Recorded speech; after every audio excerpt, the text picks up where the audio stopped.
This is a story about medieval Italy, a tale of foreign domination, cultural brilliance, and the dawn of unification. Buckle up, because we're about to embark on a wild ride through one of the most fascinating periods in Italian history. From the late 15th century, Italy found itself in the unwelcome spotlight as France, Spain, and later Austria decided to make Italian politics their own. These shenanigans kicked off a series of conflicts known as the Italian Wars, which lasted from 1494 to 1559. During this time, the peninsula became Europe's main battlefield. Italy's renowned independent city-states, Venice, Florence, Milan, and Naples, gradually fell under the sway of these foreign powers. Meanwhile, the condottieri, the mercenary armies that once protected Italian interests, turned out to be a liability, to put it mildly. Their weakness was exposed when the Swiss mercenaries hired by the Italians to defend against the French invaders promptly switched sides, joining the French in their conquest of northern Italy. Talk about a stab in the back. As these battles raged on, the cultural treasures of Italy, its art, literature, and scientific advancements became a casualty of the conflict. But wait! There's more. The once bustling trade routes that had flowed through Constantinople, now that the Ottomans had seized the city, were redirected to the Atlantic. This shift in global trade winds dealt a critical blow to Italy's maritime republics like Venice and Genoa, shattering their dominance in Mediterranean commerce. But here's the kicker. Despite all this turmoil, Italy's cultural legacy endured. The Renaissance, with its emphasis on humanism. The arts and scientific inquiry continued to flourish, spreading its wings across Europe. Think of it as the cultural powerhouse that refused to be dimmed by the shadows of war. So here's the big question. How did Italy go from being a political mess to the unified nation we know today? Well, let's start at the beginning. Those very same fragmented city-states that had resisted external domination for centuries carried within them the seeds of unity. Despite being rivals on the political stage, these states shared a common language, culture, and traditions that had been forged over the centuries. It was as if they were bickering siblings who, despite their squabbles, knew they were bound by an unbreakable bond. Fast forward to the 19th century, and the Risorgimento, the Italian unification movement, was well underway.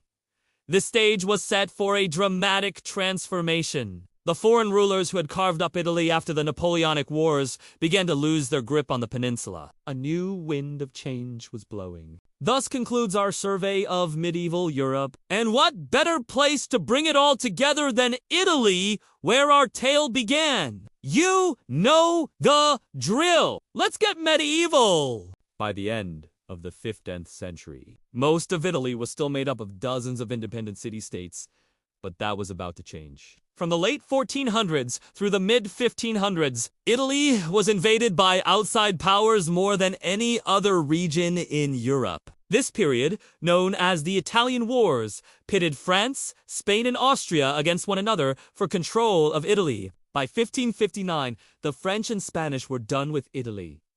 Only Austria remained. And although they lost control of much of their northern territories, the Italians had the satisfaction of knowing that their new Habsburg overlords would respect their differences. More on that later. So, let's back up here a little bit and see how this happened. First off, why Italy?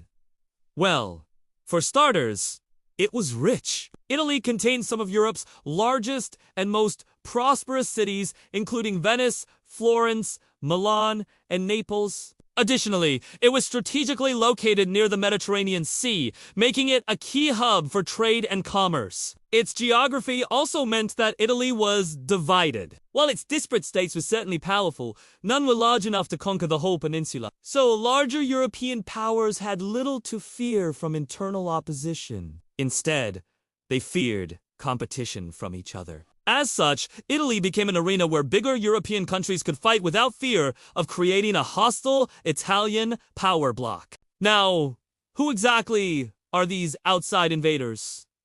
We have the French. By the 1490s, France was hungry for expansion after decades of war with England. But instead of heading across the Channel, King Charles VIII decided to take his army south. In 1494, he marched into Italy and conquered much of southern and central Italy. His successor, Louis XII, even tried to annex the entire peninsula, but was pushed back by a coalition of Italian states and the Holy Roman Emperor, who didn't appreciate French encroachment on his domains. Following this, Spain entered the fray. Initially, they got off to a bad start when their first campaign ended in disaster. The young Ferdinand, who would become Ferdinand the Catholic, was forced to flee to Sicily in disguise. But soon, the Spanish crown united under Ferdinand and his wife, Isabella, now flushed with wealth and ready for revenge. The Spanish crushed the French in Italy and took control of Naples. They went further and annexed large portions of central Italy,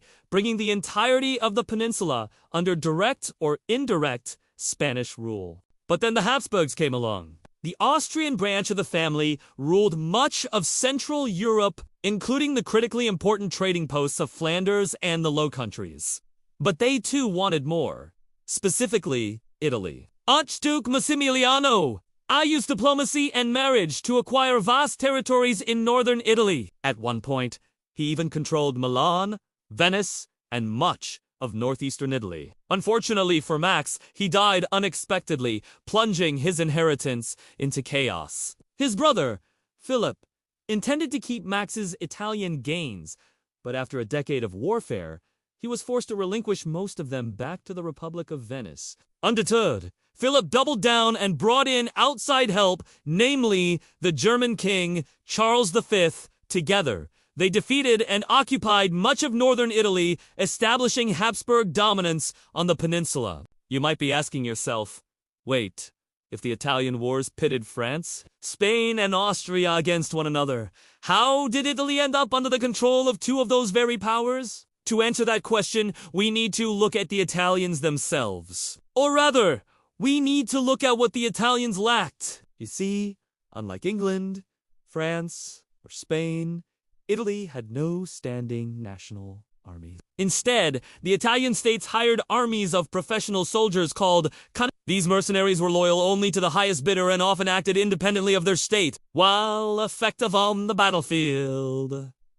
This system was expensive and produced a weak military overall. Even worse, the condottieri proved unreliable, regularly defecting or selling out their employers. In fact, many of the big Italian defeats during the wars were the result of mercenaries switching sides mid-battle. All told, the Italian peninsula was vulnerable to external threats. Their best chance at fending off foreign powers lay in unity. But instead, the Italian states remained stubbornly divided until it was too late. What's more, the Italian economy was undergoing a massive shift as well. Since the fall of Constantinople in 1453, global trade routes bypassed the Mediterranean entirely, opting instead for the North Atlantic. This caused the decline of maritime republics like Venice and Genoa, while opening up tremendous opportunities for Portugal, Spain, and England. Italian merchants still traded across the Mediterranean,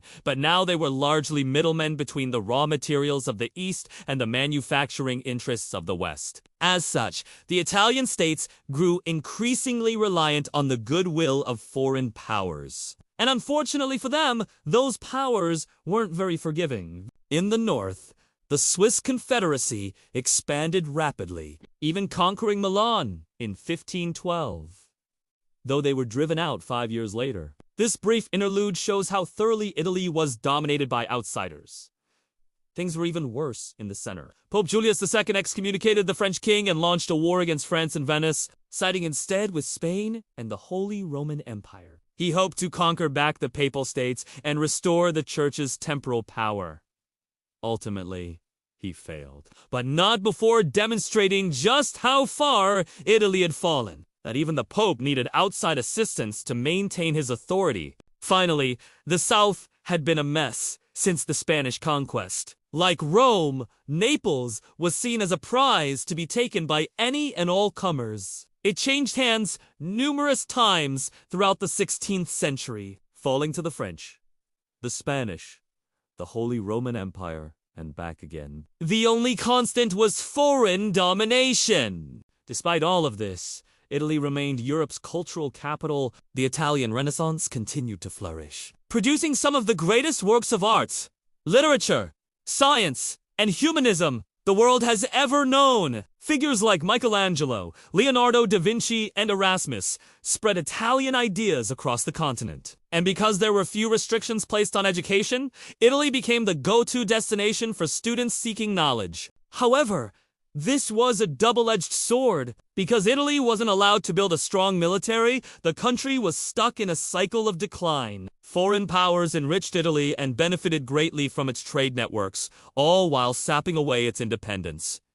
Sure, the Italians had some autonomy. They could govern their internal affairs and even maintain a degree of self. But when push came to shove, they couldn't do anything to prevent outside domination. And this wouldn't change until the 19th century. But more on that next time. Now, despite being a relatively powerless entity by this point, Italy still possessed the seeds of Italian unification. Each of the small states shared a common language, culture, and traditions. And this would prove critical to the 19th century movement known as the which would unite Italy into a single state. But that is beyond the scope of this series. Instead, let's finish up by answering our questions about how and why Italy declined so dramatically. First, the Italian peninsula was rich, but it was divided. This division prevented the Italians from uniting to defend themselves and ultimately led to their subjugation. Second, Italy's economy was undergoing a dramatic shift.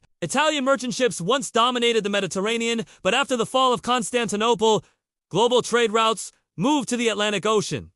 Italy's economy remained strong, but it was now dependent upon the goodwill of foreign powers, especially Spain and France. Third, Italy's Condotta system created an expensive, unstable military infrastructure. These mercenary armies were unreliable and often switched sides in the middle of battles. Without a strong military, Italy was vulnerable to external threats. Finally, Italy's cultural influence across Europe increased. Although its political power was declining, Italian ideas regarding art, literature, science, and humanism were spreading everywhere. If anything, Italy's soft power was growing, but its hard power was not. And there you have it, the fall of medieval Italy. Click here to watch this video on medieval Greece, or click here to watch this video on medieval England. As always, thank you for watching, and don't forget to subscribe. Mystic Past channel, please.